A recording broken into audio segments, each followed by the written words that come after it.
Šodien raidījumā redzēsiet studentu sāpīte. Vienreiz pārdevēja meloja, ka salāti būs garšīgi. Bija labs. Sveiki, skatītāji!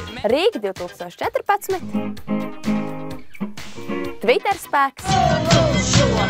Un Kivī saruna. Ir jānopelna naudiņa, jānopelna maizīte.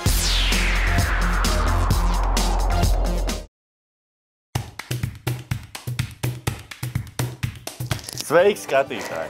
Atkal klāt ir ceturtdiena. Tas nozīmē, ka ar jums kopā ir studentu raidījums Kivī. Mani sauc Ieva. Mani sauc Mairis. Mēs esam svaigi, zaļi, sulīgi. Sākam raidījumu. Tieši jūs, studenti, esat bijuši interesēti noskaidrot, kā strādā Latvijas Universitātes sociālo zinātņu fakultātes kafejnīca. Daudziem studentiem ir pretenzijas, daudzi uz turieni vispār neiet. Kādēļ tā to devās noskaidrot Kivī meitenes? Studentiem vienmēr ir bijušas problēmas ar ēdienu un naudas priekš tā. Bet kas notiek tad, kad nevar uzticēties pat savas fakultātes ēdnīcai? Kāda ir tava līdzinājā pieredze ēdot šeit ēdnīcā? Kādas sūdzības? Pieredze ir īstenībā diezgan tāda dažāda, jo ir gadījumi, kad ir bijis viss kārtībā, ir gadījumi, kad ir bijis tā, kad vismaz vai jānoliek vesels šķīvs, jo tu viņu nespēja apēst. Visiem it kā nepatīk salāti, un arī man liekas, ka viņi nav pārāk garšīgi, tīpaši kaut kāds rosols. Bet, it kā visi par salātiem kaut ko cepjas. Man liekas, ka ēdienkarte ir diezgan tāda vienveidīga. Bet tas, ko es ēdu šeit, tas ir diezgan garšīgi. Bet principā es eju uz blakus ēdnīcu, kas ir Transporta sakara institūtā. Es neesmu īsti apmierināta, jo man šķiet, man trūks kaut kāda garšīga tur visam. Es paņemu jebko, ko es paņemu, neman garšo vistiņas vispār. Bet tur nav tur trūkst garši, piemēram, salātos. Paņem salātus un viņi visi garšo vienādāk pēc kaut kā veca nedaudz. Līdz šim viss apmierina. Es zinu, ka daudzi čīkst par gaļas slikto kvalitāti, taču tas neliekas, man tas nav īpaši aktuāli. Vai tu esi apmierināta ar piedāvāto cenu ēdienam? Manuprāt, jā, tā ir diezgan draudzīga studentiem un tas to var atļauties viss kārtībā. Bet cenu ziņā es uzskatu, ka tomēr šeit ir lētāk. Bet tomēr es uzskatu, ka labāk ir maksāt par ēdienu kvalitāti un tad labāk piemaksāt vairāk un ēst garšīgāk. Visi tie dati, kas tika savākti studentu aptaujā, tika apkopoti. Pēc tam viss šis te lielais folderis tika iedots ēdnīcai. Viena pārmet to, ka attiecīgi te ir neveselīgs ēdiens, tiek piedāvāts kartupeļu free.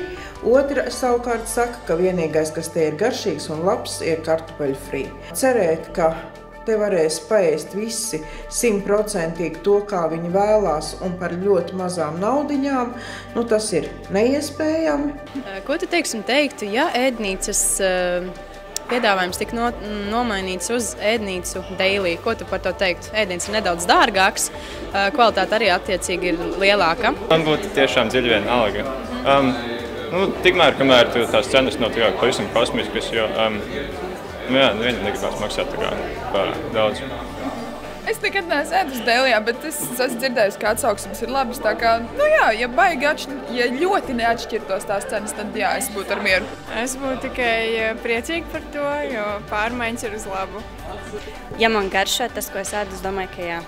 Protams, ja nav tāda grandioza cena atšķirība, kur ir, pieņemsim par kartupeļiem, tur nezinu, 1 eiro un pēkšņi ir 5 eiro. Tādā gadījumā noteikti vienalga, ka viņi būtu garšīgi. Tās fakultātes, kurās ir iekšā šī ēdinātāja kompānija, nebūtu nav ar viņu apmierināts. Katrā ziņā, ja jūs, parunātos arī Rāņu bulvārī ar cilvēkiem, kur diezgan viennozīmīgi pasaka, ka viņi neietēs šajā ēdnīcā, tāpēc, ka tur ir ļoti dārgi.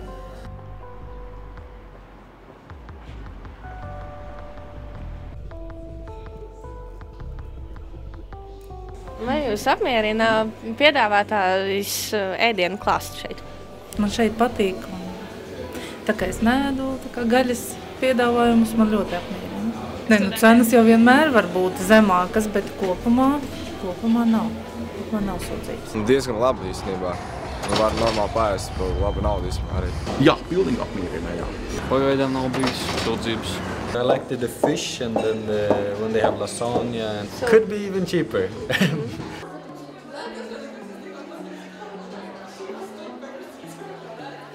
Vai tev pašam arī ir bijuši kādi pārsteigumi nepatīkami ēdnīcā?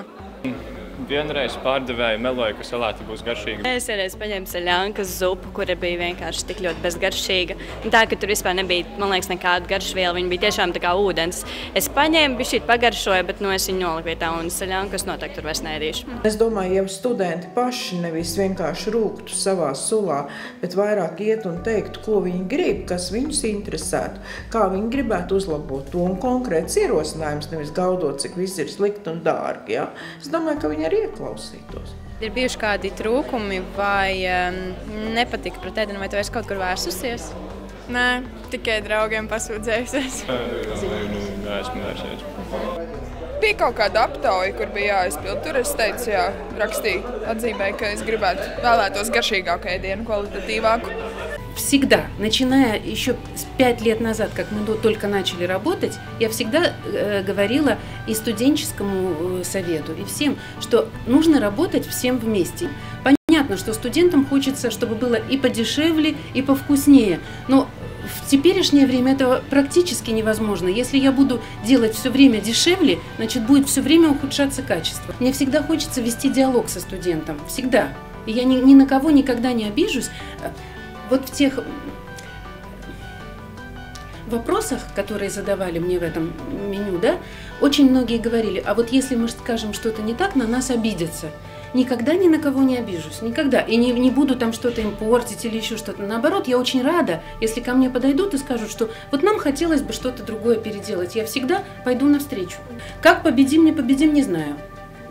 Если мы здесь уже не подойдем, значит, мы спокойно скажем спасибо большое за то, что мы здесь работали, мы старались, значит, уйдем. Nāciet, sakiet, apspriedīsim šos jautājumus, mēģināsim kaut ko mainīt. Ja?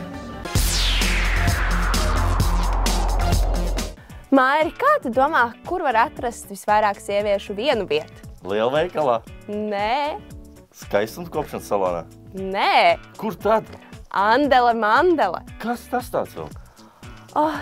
To ir tik grūti aprakstīt vai izstāstīt. Tev, Mairi, tas vienkārši ir jāredz. Tad skatāmies. Bija labs.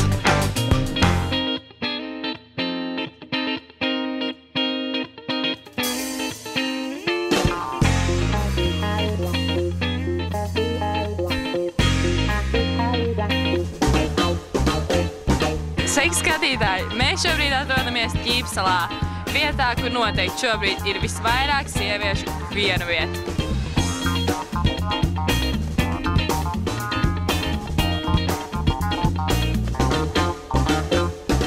Sveika, Līva! Vai tu vari īsumā izstāstīt tiem, kas nezina, kas ir Andele Mandele? Andele Mandele ir personīgo drēbes kapju izpārdošana, jeb personīgo garderobu izpārdošana. Katra meitene atnāk šeit savu kronšteinu, savu galdiņu, izliek savu drēbes kapju un pārējās meitenes nāk un to visu iegādājas un pērk.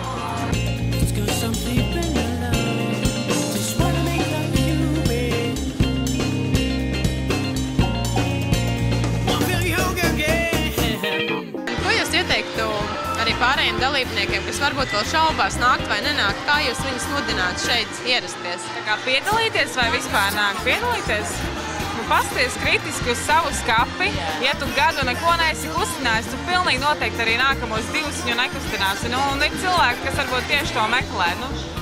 Jā, un vienkārši meitenēm ir jānāk vienreiz jāpamēģina. Tas tiešām super. Atnāc pasties, kā mēs dzīvojamies riktīgi. Forši, Īstenībā šis pasākums atmosfēras ziņā ir vienkārši fantastisks, un mēs te nenākam ar tādu baigo mērķi kaut ko nopelnīt, mēs vienkārši labi pavadām laiku.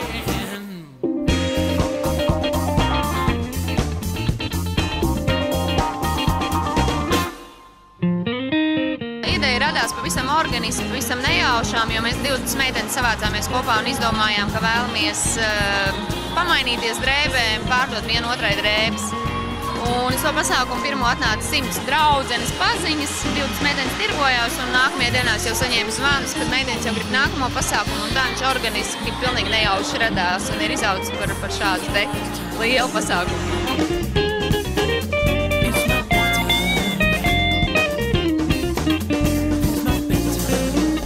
Vai tu šeit esi ieradusies kā pircēju? Jā. Vai tu esi jau kaut ko nopirkusi? Tieši tā. Varbūt vēlēs mums parādīt? Šis laikam būs labākais pirkums.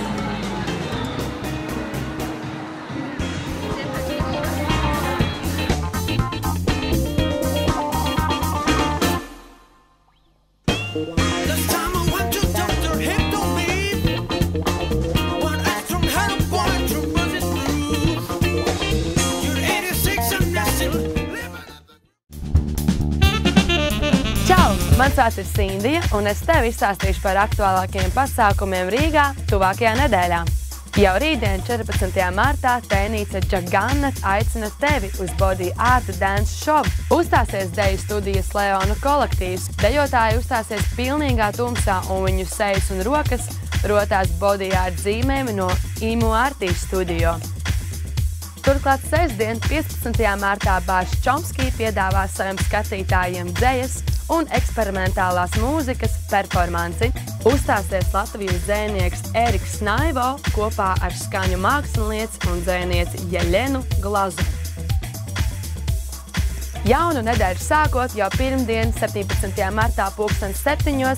Dirty Deal Teatro Maskavas ielā 12 tevi aicina uz izrādi Medījums saudabīgs trilers, kurā ir stāsts par noslēpumainu meža pasauli, kas ir saugusi kopā ar absurdiem un neticamiem notikumiem. Jaunais režisors Mārs Lācs ar izrādi attīsta radošās apvienības UMKA.lv iesāktos eksperimentus lēļu teātra jomā Latvijā. Izrāde ir par garīgām traumām, kas radušās no mīlestības, skaislas un stiprām ilgām pēc citādas dzīves.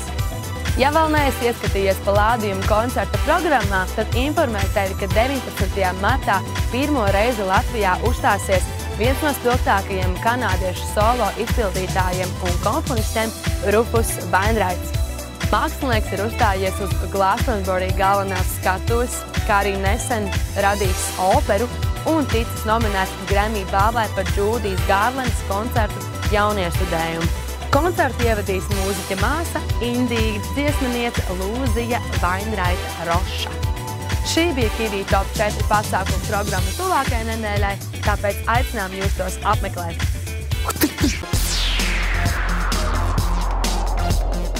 Kā var redzēt, pavasara siltā saulīte mums iepriecina arvien vairāk un vairāk. Tas nozīmē, pietiek sēdēt mājās, jāiet to izbaudīt. Viena no šādām iespējām bija apmeklējot Kalcienu tirdziņu. Protams, arī mēs tur paviesojāmies, lai izbaudītu gan pavasara saulīti, gan piedāvātos labumus.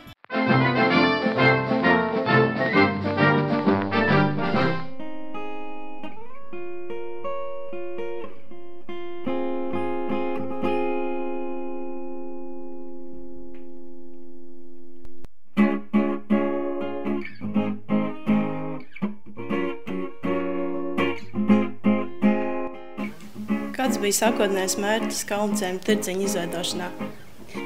Kalncēm ielas tirdziņu pirmsākumi ir meklējumi 2008. gadā, kad kvartāla īpašniekiem pašiem patīk tātad šie produkti, kas ir lauku produkti un amatnieki. Un bija arī draudzība ar šefu ar Mārtiņu Rītiņu, kurš vienmēr ir popularizējis ekoloģiskos produktus un lauku produktus. Un tad tas viss aizsākās tīri pa draugam, kāpēc pirkt pašiem, tas noderīgi ir arī draugiem. Un tad tas sākās uz neregulāru pamatu, kad tirdziņi notika pāris reizes gadā. Vēlāk jau attīstījās reizi mēnesī un divreiz, un tagad ir katru nedēļu. Ar ko tas atšķiras no citiem?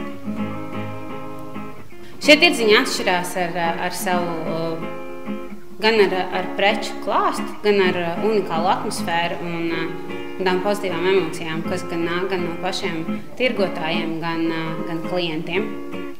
Vai tirdziņš ir sezonāls vai tas notiek visu cauru gadu?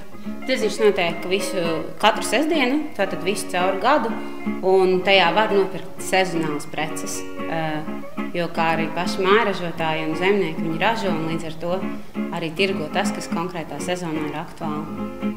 Kādas sortimenta preces tiek tirgotas? Vai tie galvenokārt ir pārtiks produkti vai arī kāda amatniecība? Sortiments dalās uz pusēm. Ir gan pārtiks produkti, gan amatnieku un jauno dizaineru izstrādājumi. Kādēļ tirdziņš ir iegūst tādu apmeklētāju uzticamību? Jo visu, ko dara Kalncem kvartālā, to dara ar lielu atbildību. Gan atjauno mājas paši savām rokām un to dara atbildīgi, gan veic šos te koku atjaunošanas darbus, gan arī kultūras pasākumu, gan arī tirdziņi. Un globāli ņemot, daļa no precēm ir pārbaudīt paši arī, paši noprovēt un paši izmēģināt. Un katrs tirgotājs tomēr ir daudz mums pārbaudīts. Tirdziņā ir patstāvīgi apmeklētāji, kas nāk jau katru sestdienu gan iepirkt savu pārtiku, savu žāvēto gaļu vai savas kartupeļus vai cukādus un sīrupus, bet arī te var vienkārši iedzert kafiju, nobaudīt kādu siltu maltīti un bērniem ir radošās darbnīcas un gan arī vienmēr arī kāds kultūras pasākums, kur var arī nobaudīt.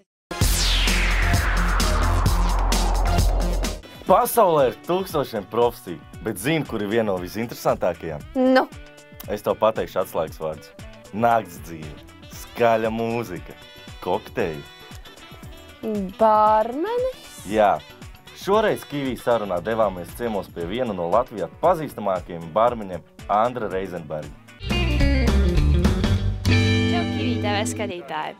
Šoreiz mēs tiekamies ar vienu no Balzānu bāra saimniekiem un vienkārši labu cilvēku Andri Reizenbergu. Kad tu izlēmi, ka tu vēlēsi kļūt par bārmeni? Tas jau bija kāds 10 gadus atpakaļ. Pabeidzām pavārs konditors, atnācām no Dundagas pēc 9. klases. Un nākamais solis bija domājām, īsti negribam apstāties pie pavāra konditoru profesijas un kas ir nākamā profesija, kas ir līdzīga. Tad mēs pabeidzām restorānu servisu skolu un pavārs konditors palika otrā plānā, jo tā īsti nebija tā sirds lieta. Un tad mums ir ar brāli prieks, ka mēs esam atraduši to savu īsto sirds lietu. Tavs brālis Ingus arī ir bārmenis, kas ir interesanti. Sanāk, ka jums viss ir kopīgs. Jā, mums ir ļoti daudz.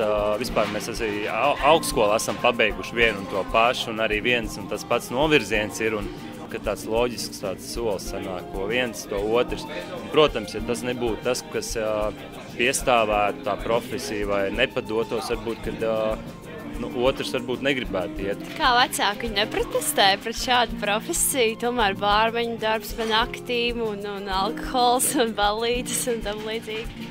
Ja godīgi, mēs vienmēr esam bijuši prātīgi džeki un atnākot arī no Dundagas pēc 9. klases jauni būdami, kā visi citi varbūt domā, ka esmu prom no vecākiem, tur aiziet ballītes, tur tusiņi, nakts dzīve.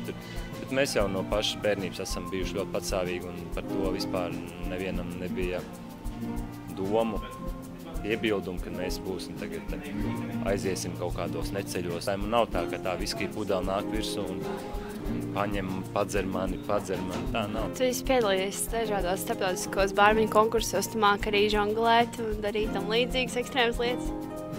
Mazliet māku žonglēt, bet tad, kad es sāku mācīties par bārmeni, tā lieta bija tā, ko es sāku darīt ar domu, kad es kļūšu par profesionālu žonglētāju, bet tam ir jāvēlt ļoti daudz laiks, ļoti daudz stundas. Un Latvijā neviens, diemžēl, nemaksā par to, ka tu trenējies. Un ir jānopelna naudiņa, jānopelna maizītei, dzīvošanai. Un tas strādāt un trenēties katru dienu, tas ir ļoti grūts darbs un tas ir praktiski neiespējami. Vai tu pats arī izdomā jaunas kokteļus? Jā, uz katru konkursu ir jāizdomā oriģinālais kokteils un ar to jāstartē konkursā. Un,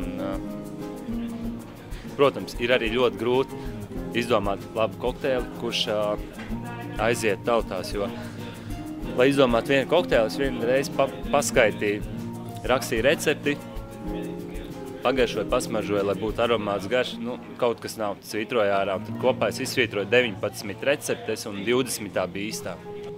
Kādi ir tavi hobiji? Pludmales volejbols, es mīlu pludmales volejbolu. Tas ir gan ziema, gan vasara. Bet ziemā arī, jau kāds 2 gadus neesmu kalnu bijis, bet arī slēpoju bieži. Droši vien arī tandemā brālie.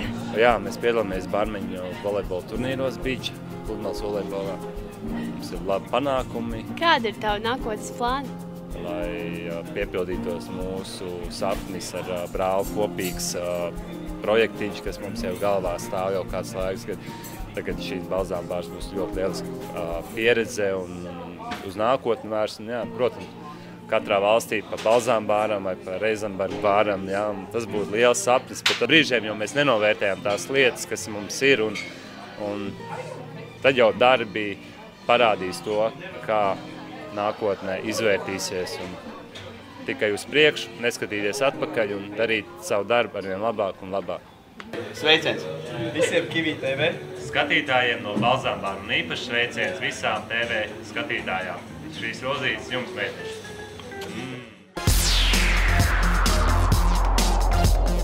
Bija labs. Rīga 2014. Kas mums tagad nākamais? Es nezinu, Twitter spēks mums nav. Arkādī! Ko tu dari? Tu Twitter spēkā jau ielīdi, kas tu vēl te gribi ielīst? Nē.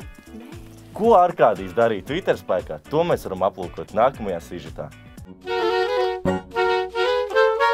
Sveiks, Twitter sekotāji! Jā, ir sanāca tā, kad pavasars ir klāt, ir gan galvā, ir gan miesā. Un tāpēc esmu saslims un nodošu Twitter spēkā grožus Arkādijam. Lūdzu, Arkādij. Labvakar, Pokemon! Twitterī atkal aizskrēja garām viena nedēļa, un esmu gatavs stāstīt, analizēt, skaidrot un pat arī dejot par to, kas pagājušā nedēļā ir bijis. Kā jau Raitju teica, visā pasaulē un arī Latvijā ir ienācis pavasaris. Arī mūsu studijā tas ir atnācis. Viena no galvenajām pavasara pazīmēm ir Starptautiskā sieviešu diena. Meitenes Twitterī rāda ziedus, ko viņam uzdāvināja puiši. Bet puiši savukārt mēģina oriģināli sveikt meitenes, lai nevajadzētu tērēt naudu konfektēm un izziņām un vēl kaut kam, ko dāvina 8. martā. Arī lielu popularitāti ir ieguvis kādas jaukas meitenes video, kur viņa dalās ar saviem novērojumiem par to, kā citas jaunietes dejo mūsdienu ballītēs. Video ir parādīti 27 veidi, un to ir vērts noskatīties.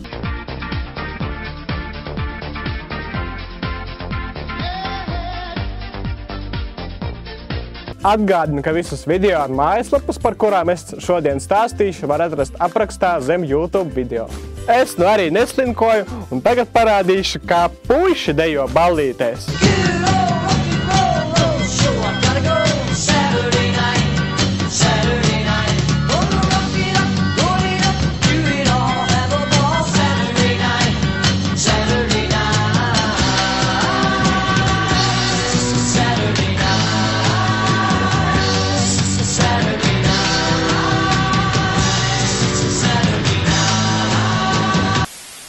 Es te jums stāstu, ka es sekoju Twitter aktualitātēm Latvijā, bet īstenībā jūs, skatītāji, arī varat to darīt. Kopš februāra mēs varam sekot līdzi Latvijas, kā arī atsevišķi Rīgas trendiem. Tā, piemēram, pagājušajā nedēļā īpaši aktuāls bija Lāčplēša alus un Lāčplēša alus kastītes un visas darbības, kas ar viņām ir saistītas. Es īstenībā nezinu, ko ar viņām darīt, bet Twitterī bija aktuāls, jā. Bet godīgi sakot, es izsecināju, ka latvieši vēl nemāk izmantot trendus un neapzinās to labumu un jautrību, ko tie var dot. Tātad par trendiem jeb aktuālām tēmām sauc mirkaļbirkas vai vienkārši vārdus, kuri atsevišķajā laika periodā tika izmantoti visbiežāk. Proti, ja visi pēkšņi sāks rakstīt, ka Annija ir forša, tad drīzumā visa Rīga, pēc tam visa Latvija, visa Eiropa un visa pasaule uzzinās, ka Annija ir forša.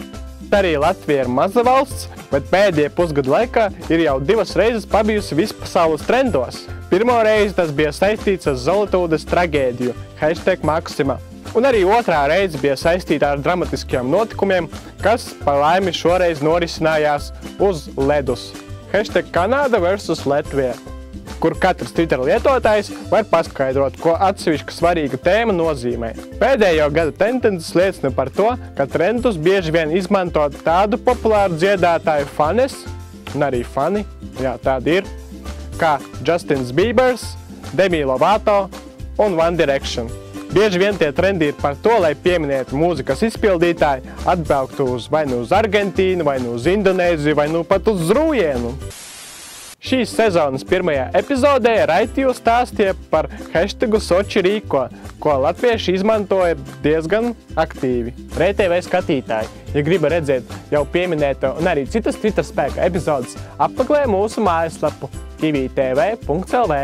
Arī, lai sekotu jaunumiem un aktualitātēm, ir izveidota speciāla karte, kur var uzzināt, kurā pasaules nostūrī bija aktuāla Agnese un Arnis Krauze, un kurā pasaules nostūrī bija aktuālas Mailija Sairusa un Lady Gaga. Mājaslapas adrese trendsmap.com. Ko saki, puisīt? Es rakstīšos kā Raitis un stāstīšu kaut ko par teletūbijiem? Nē, pavisam nē. Lieta tāda, ka mans bērnības elks un iedvesmotājs Ray William Johnson ir izlaidis sava šova Equals 3 pēdējo epizodi. Es nezinu, kā es dzīvošu tālāk. Laikam iešu gruzīšos Twitterī ar meitenēm. Jā, viņām patīk gruzīties ar mani. Un ir pienācis laiks mums atvadīties. Un es varu paziņot, ka nākamnedēļ mēs nebūsim vieni, jo pie mums nāks viesi. Un notiks kārtējais Twitter battles. Lai uzzinātu, kas ir Twitter battles, apmeklējiet un skatieties iepriekšējās Twitter spēka epizodes kvtv.lv. Ar jums kopā bija Raitis un es Arkādijs. Čau! Laiks paskrien vējas pārniem, tāpat arī mēs. Paldies, ka skatījāties mūsu raidījumu. Gaidīsim jūsu apmeklējumu mūsu mājaslapā kvtv.lv, kā arī vēstules, ieteikumus, jautājumus uz mūsu e-pasta adresi kivi@kvtv.lv. Neaizmirstiet arī par sociālajiem tīkliem Facebook, Twitter, Instagram, kā arī par YouTube kanālu. Jauku jums vakaru un tiekamies nākošnedēļ. Atā!